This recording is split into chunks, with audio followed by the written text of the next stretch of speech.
and get started with the content. This is a quote that I just love.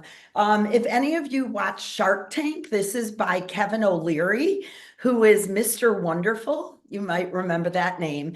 And he says, hire the smartest people you can find because they raise the average level of your organization and bring in more business than possible.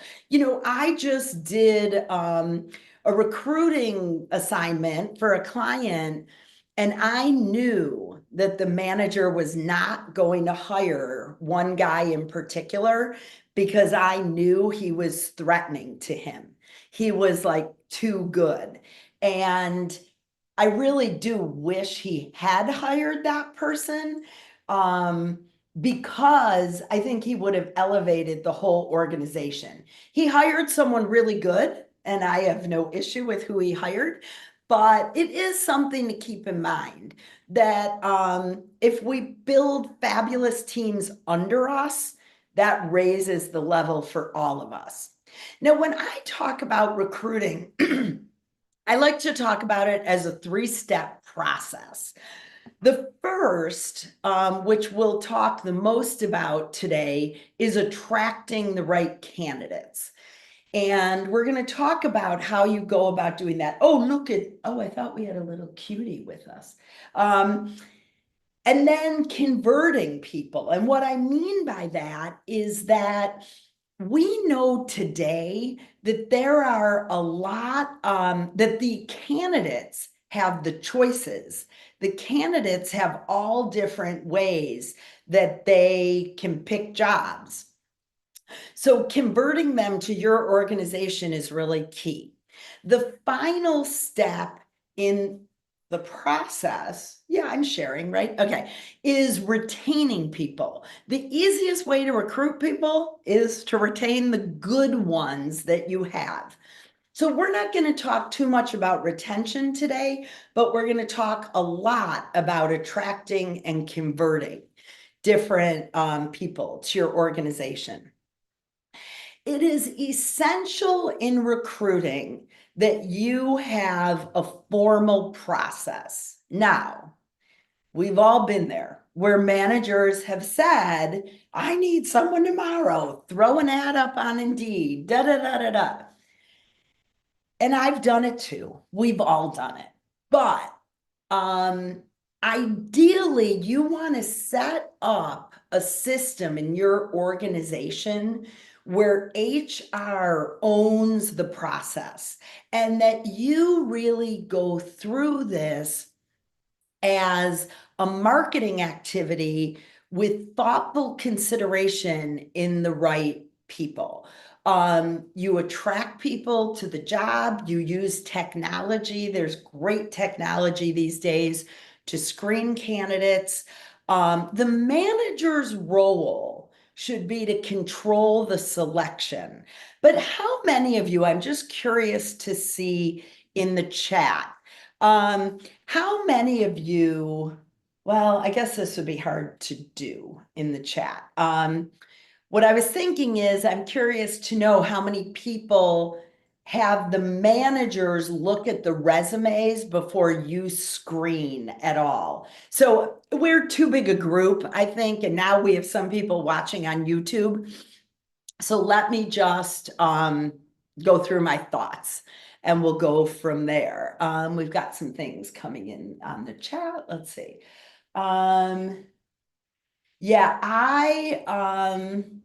nope. Yeah, and you guys, so the people are saying, so Jackie, that's a great comment, but honestly, that's the way I believe it should be.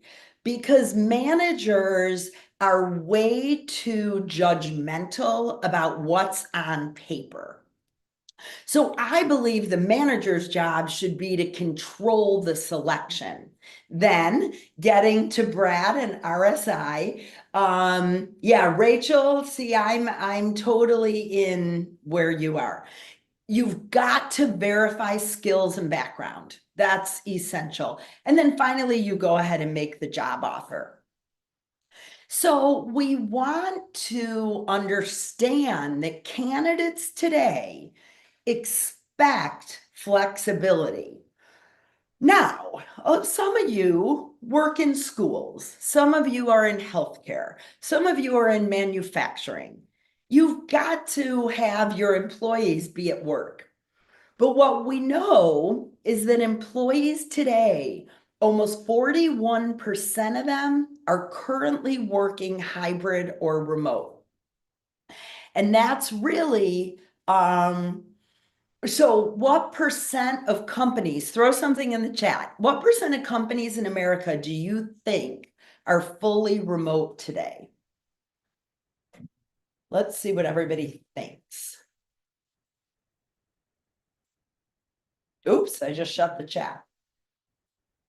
Okay, let's see. I see numbers coming in 45, 40%, 61%, 30, 60. So a couple of you are close. We've got Becky, Sean, Sloan, you hit it right on the head. The number is 16%.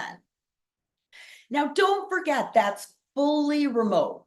What we are seeing today is that most employees want to be hybrid.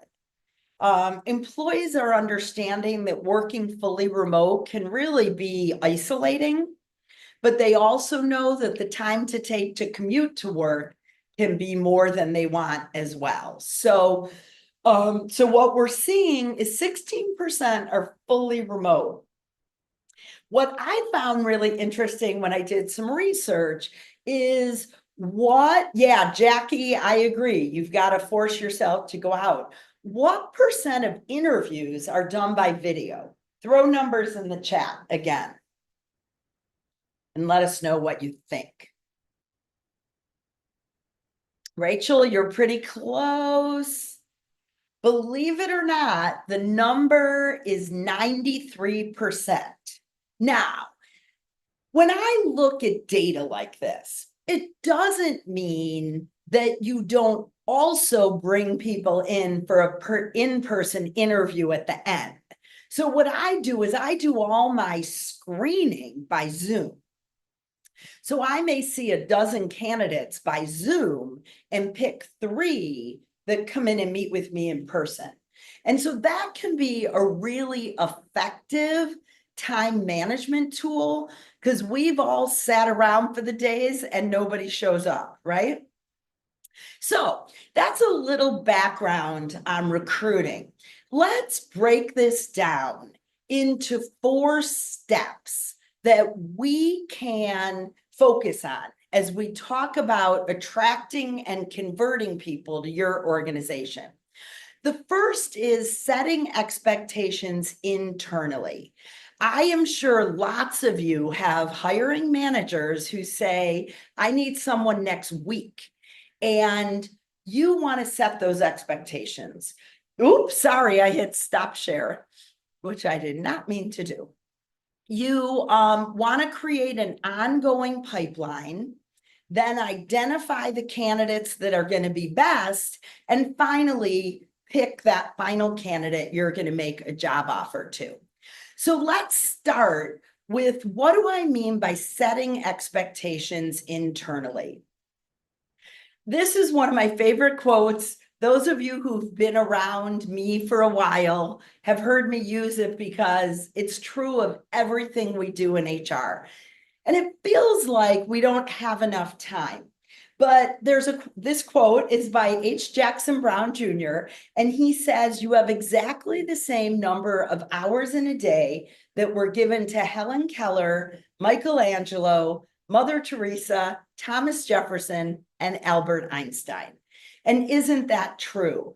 But in HR, we allow others to capitalize on our time. And what we need to do, and hopefully in the next little bit, I'm going to give you tips on how, is to focus that pool down so that you are spending your time on the candidates that make the most amount of sense. So I found this ad. It was on one of the social media sites recent or in the last couple of years. And I feel like this is what so many of our hiring managers ask us to do. Somebody's not muted. I'm trying to find it. But if, let's see. If everybody could mute, that would be great. It might be Sheila, and I don't see how to mute you. So, if people could mute, that'd be great. But in the meantime, you've had a moment to look at this. How many of you have had managers that ask you to recruit for something that is this absolutely unrealistic? Does that make sense to some of you out there? I'm trying to get to the chat. Okay, so what we want to do in setting expectations is starting with realistic criteria for whatever is going to drive the decision making. So for instance, it's possible that what's going to drive the decision making is that you absolutely must need people from Harvard. I don't know, I doubt it, but let's say. What often drives our decision making is the salary. You only have so big a budget.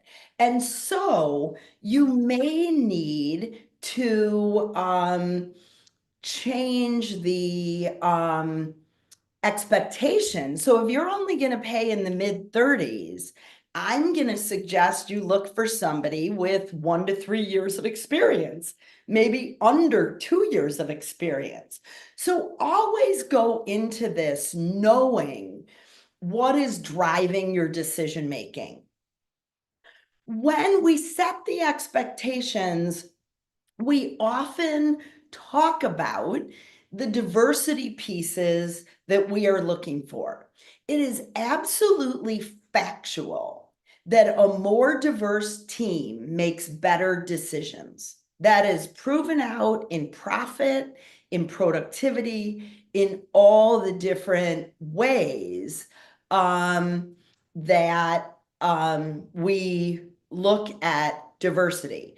And so when managers come back to you and say, I want somebody that's a fit, well, you want to just make sure that isn't just hiring more of the same. And the other piece of setting expectations that I believe is crucial is that you are never going to find the perfect candidate. At the beginning of any search, agree with the manager that we are looking for 85% of what we're going to make on this list.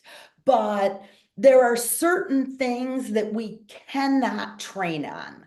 It may be, if it's a customer service position, it may be, responding kindly and being able to type well-written emails. That's something that you may not be willing to train on. But managers constantly say, I want someone from our industry. Like, why? Why do you really need most of the skills that our people do? We can train on a lot of what you are advertising for out there. And the final piece of setting expectations is this idea of being ready to move when you are found the candidate that you want. Do not have a process in your organization where you find the candidate you've identified, and now you have to talk to leadership. Now you have to decide on salary. Now you have to blah, blah, blah, blah, blah, blah, blah. You will lose those candidates. So when you're setting up the final interviews, I have even, for certain roles that are super competitive, I've had an offer letter waiting for my final 3 candidates and told the hiring manager, when you find the one you want, you slide this right across the desk, because they will find jobs with other organizations. So let's talk a little bit about building this ongoing pipeline. Now, this is going to depend a little bit on your organization and how many of the same job you're constantly hiring. But what you definitely want to be doing is looking at recruiting as a marketing activity. You want to make sure that if you have a marketing department, let's say, the pictures they're posting show happy employees. Don't show me some pouty face people. You want to make sure that in different, on your website, all those kinds of things. And it's really all about branding the organization. So you want to think about how you can brand your different recruiting things. So here are some ideas. A, make sure your website is always updated. We know today that people, the first thing they're going to do is they're going to grab their smartphone and they're going to go to your website. And if it looks old and outdated and irrelevant, they're not going to apply. I recommend that everybody has a career page on their website, but, and this is a big but, I do not post specific positions on that career page. The reason is it's just too hard to keep it updated, quite simply. But have a career page that talks about your benefits, that talks about why it's a great place to work. You might have on there positions that are often available. You might say, put in your name and email. We'll reach out when we do have a position open. Those kinds of things. We've talked a little bit about social media presence already. Make sure you are watching Glassdoor. If there's anyone that doesn't know what Glassdoor is, we can talk about it later. But they are now owned by Indeed. And because of that, there's a lot of cross contamination, I might even say, between Glassdoor and Indeed. Now, finally, what am I talking about with employee identification? What I encourage you to think about is giving employees branded stuff. Give them water bottles, give them baseball hats, give them t-shirts, whatever you want to give them. And the reason you're doing this is so that they're out in the community. They're at Little League games, they're at the school, they're at their religious institutions, they're at the grocery store, having your logo being seen out there. And when we talk about branding, it's a great way for people to know that your company is a good place to work. And often they don't even associate it, but when they see the company name or logo come up on Indeed, they know something about that seems familiar. And that's what you want as we're talking about this idea of branding for hiring, branding for recruiting. Now, another thing you want to do is build relationships in your communities. One of my favorite things to do is adjunct professors and faculty at the local community college, the local trade schools. They will know some of the best people, best students that they may recommend to you. Reach out to senior centers, immigrant resource. There's a lot of talk in HR about former offenders, people who've been in prison, and now really can be some of the best employees if in fact you give them the opportunity.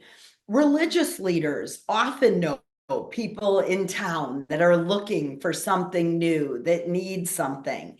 So really think about expanding who you talk to about openings when you have them. And finally, partner organizations. Think about people in your town that you cross that the people you want to hire go into. So I'm going to give you a quick example of what I'm talking about here. Oh no, I forgot to screen share, somebody said. Shoot. All right, then I'm going to go back real quick. So, are you seeing that? I hope. So there's that list. Partner organizations are when you are talking to organizations. So here's the example. I was helping an outdoor retailer. That's where that ad came from. And they needed candidates. And where were we going to find these people? We went to the local gym, the local exercise place, and they agreed to put a sign up that said we were hiring. And if you're looking for a job, come over and apply.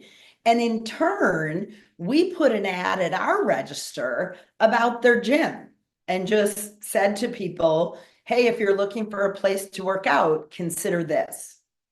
So just a couple of ideas there. The other thing that I love is what I call observation in the real world. And what is that? You're all at Target, you're all at Walmart, you're all at the grocery store. The idea of that is that you are seeing people doing a really good job. Hand them a business card. Tell them if they're ever looking for something different, you're hiring. This is a business card that one of the outdoor retailers gave me, and I love it. On the back of every employee's card, it says, "Go far, a career like none other." They're seeking candidates with persistence, personality, passion, and problem-solving ability. And then they talk about what they're always looking for.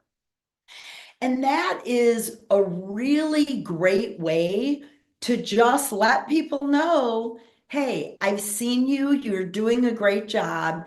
And if you're ever looking for something, let us know. This, I saw at Ted's Montana Grill actually a couple of years ago. They have these at their host stand where all the time, every time somebody walks in, they've got a QR code to apply. They give you all the benefits of working for them. And I love their thing, premium, polished, professional, and cool. And we're going to talk a minute about writing ads, and that's those kinds of things are what you want. So these are just all different ways to help you build your this pipeline of people. I don't know why. I'm just looking because for some reason I'm not seeing the chat. Okay, so let's talk about employee referral programs and what that means in your organization. How many people, now I am going to look for the chat because I want to know how many people have employee referral programs. Oh, I see it fell off in their organizations. Go ahead and let us know. So lots of people do. Put in here, if you're comfortable doing so, how much you give for an employee referral. Are people comfortable sharing that? So I see, oh, most of you do. Great, great, great. We see, so yay, Lori Dunkel. Look at Sean, 1,500, 500. Oh, Tyler, that's interesting. 2 days, 2 extra PTO days. Leah, 250 is pretty good. You know, once upon a time, when I started in HR, we were giving like $25. And so I just like to make sure that nobody's doing that. Because that is not going to incent people to help you. Now, you can see we've got some pretty high numbers. What I love is that a number of you have it's split into 2 payments. And that is a really good incentive. Oh, Elizabeth, that's another great, oh, I think that's Beth, but that's another great thing is to do a percentage of what they're making.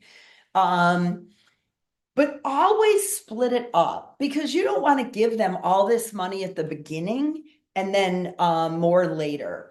The 2 bullet points at the bottom of this slide are all about the negatives of employee referral programs. And just realize that when you have an employee referral program, you're typically going to end up with more of the same. Your people refer people that look like them, that are like them from their similar backgrounds. The other thing is you do run the risk of hard feelings if you don't hire somebody's mother, son, uncle, next door neighbor. Yeah, Jessica, I love that qualifier that both employees have to be employed and in good standing. It really helps with the whole retention piece. So that's great. Okay. Oh, and the other thing that I like to mention about employee referral programs is ask your employees to put these things on social media. And that helps them earn the money, and it helps you find really good people. So let's move on to how we are going to identify candidates for a particular position. So this is, now we have a job open. You know, the other pieces are things I want you to think about doing all the time. Now we're going to actually market an ad. And I want everybody to feel and pay attention to what 14 seconds is like, because that's what this countdown clock is doing for us. And that is the average amount of time you have for somebody to read your job posting.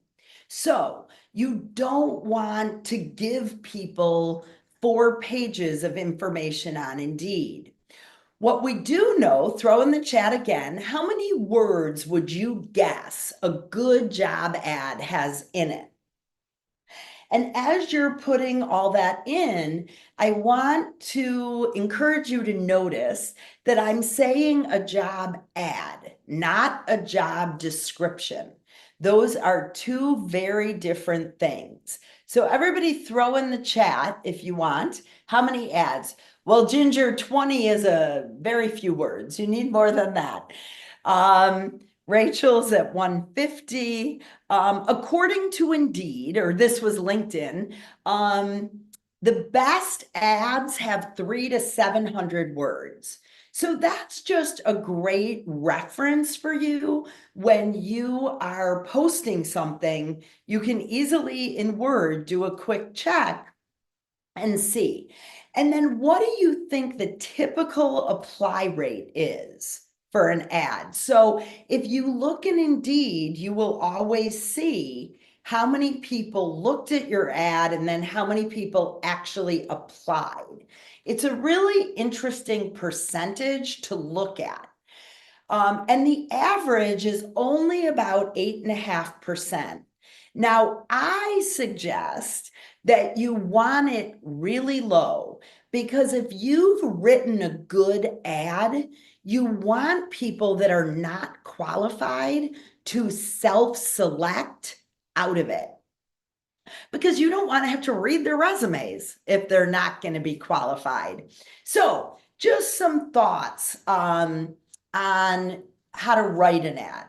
So let's talk about the 4 steps that I think are critical to writing a really great ad.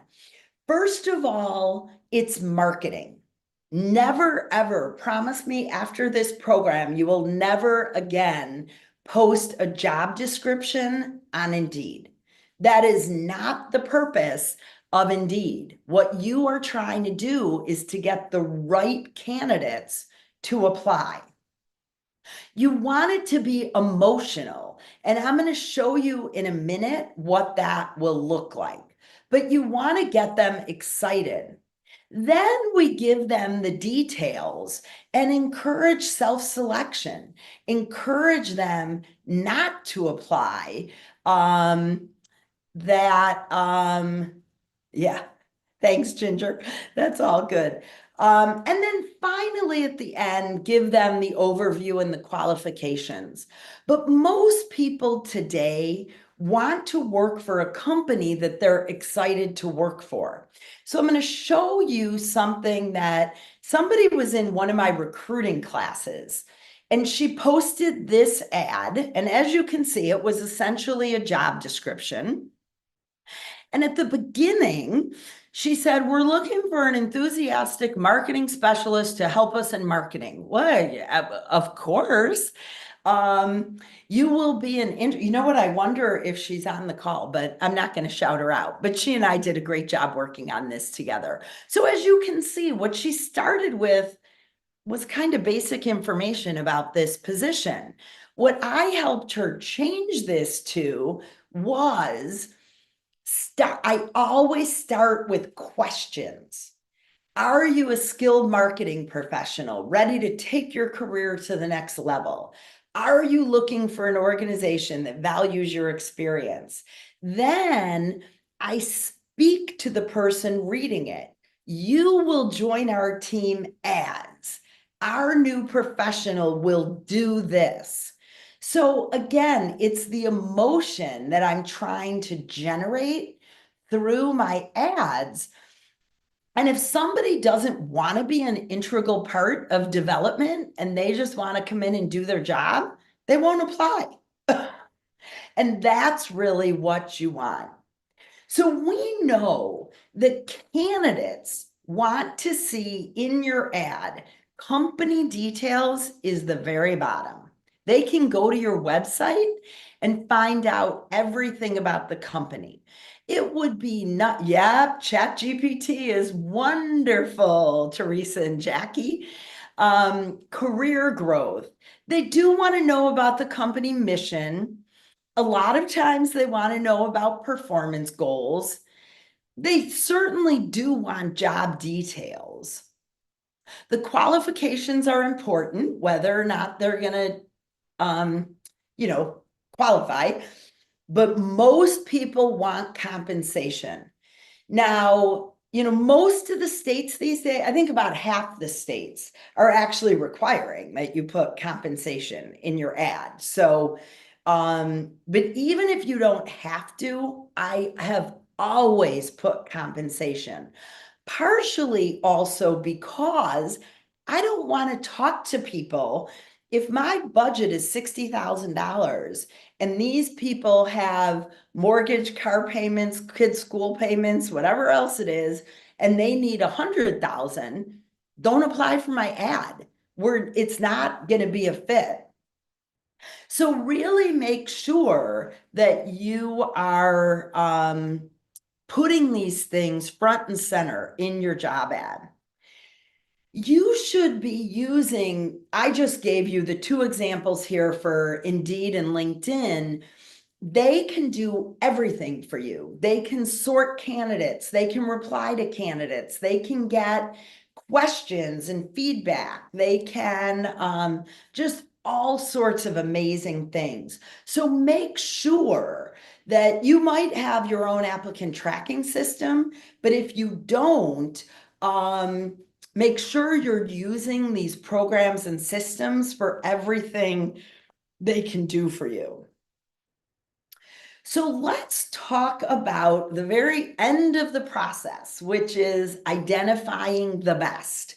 And how are we actually going to pick who we want on our teams? We often say, how do I really know in 45 minutes who I want? If you have done a good job and you have followed the process that I talked about at the beginning, we're going to review it again at the end. You have already spent a lot of time with these people, even if it's over email and through conversations. When I have people apply for my jobs, the first thing I do is they have to answer 2 or 3 free form questions.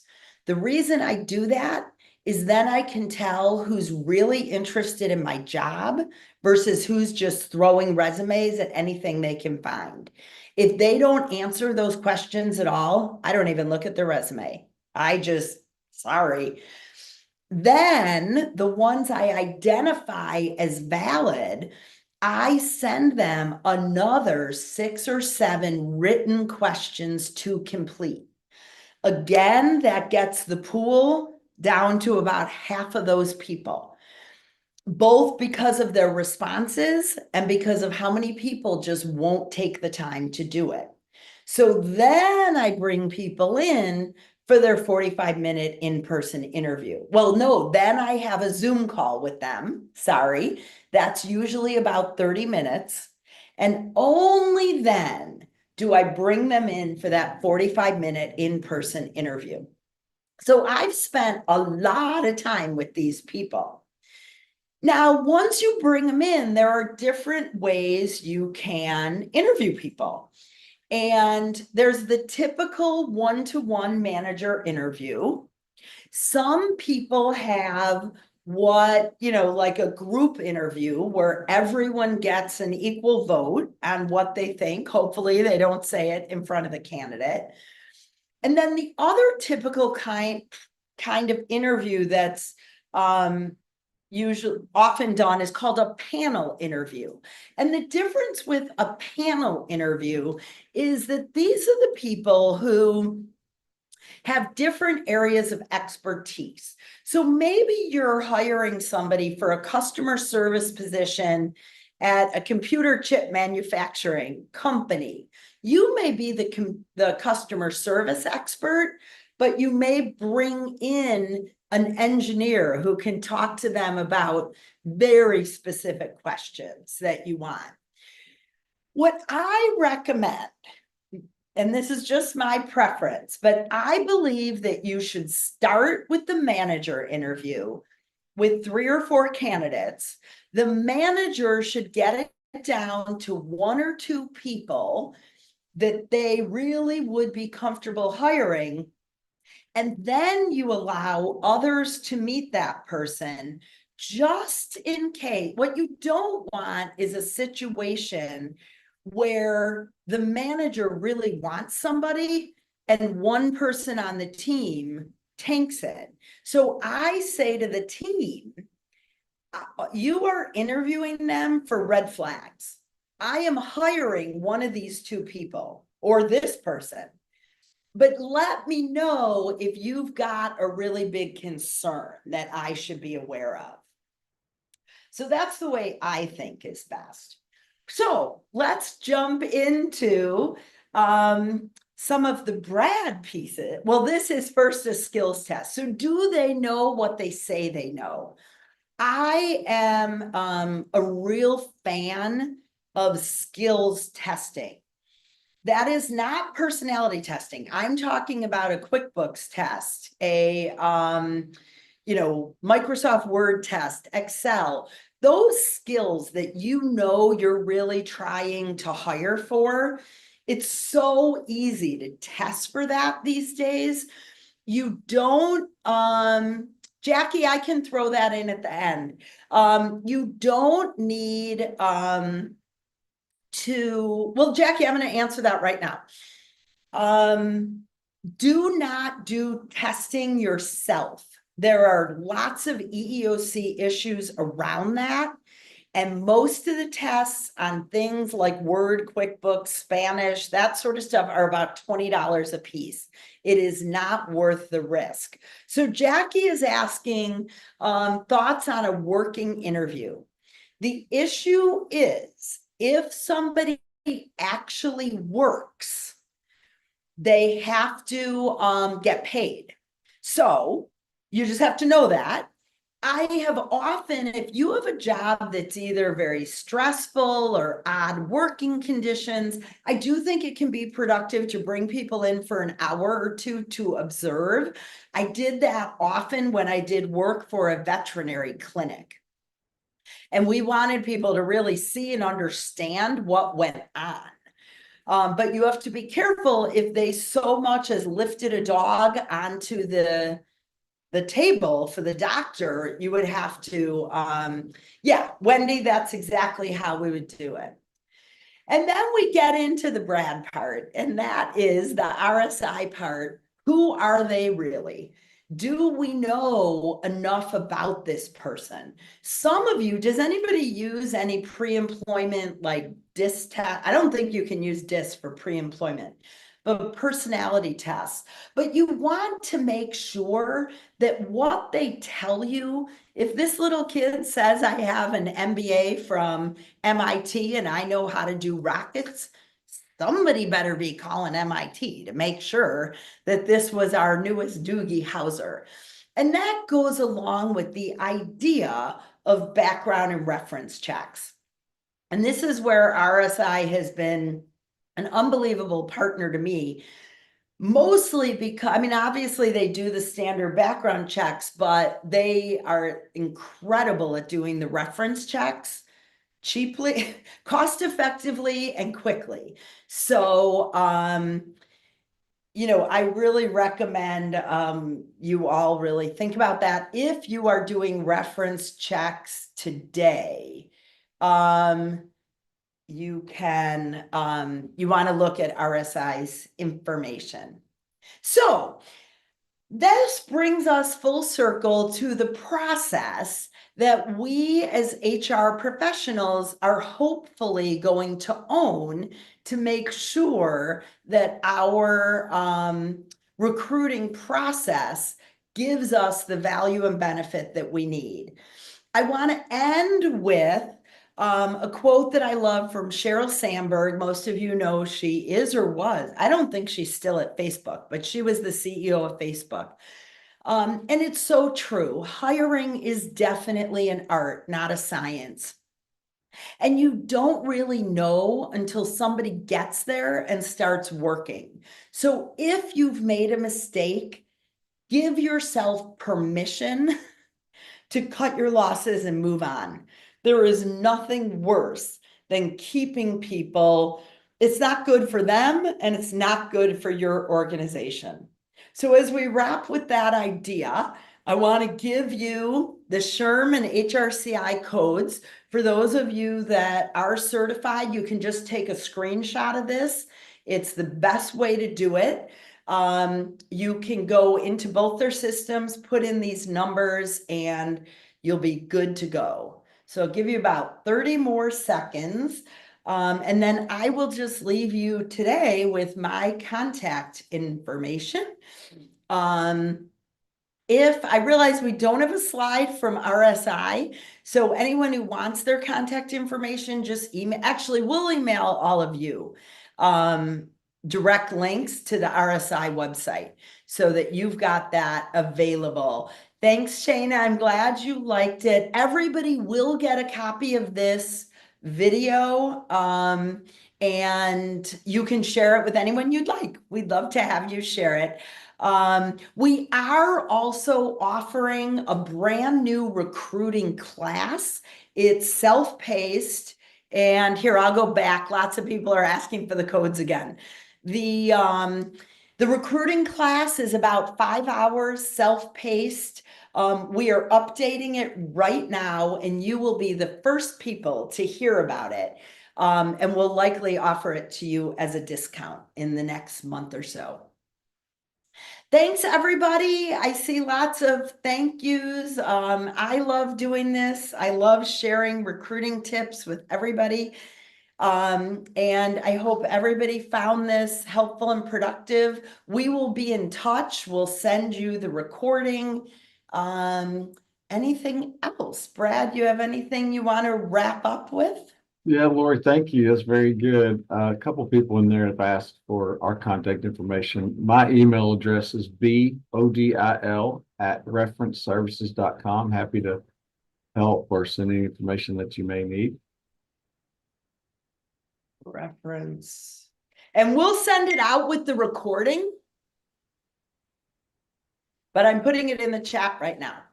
But when we send out the recording, we will give you all the contact information for reference services as well. All right, everybody, thanks for joining. I know I'll see a lot of you in the membership group in about 10 minutes. I just got a thing from April that she's waiting over there for me to start it. And then I might see some of you in 101 after that. I have a crazy Tuesday. But thanks, everybody. Thanks, Brad, for doing this with me. I appreciate everyone joining us today. Bye-bye.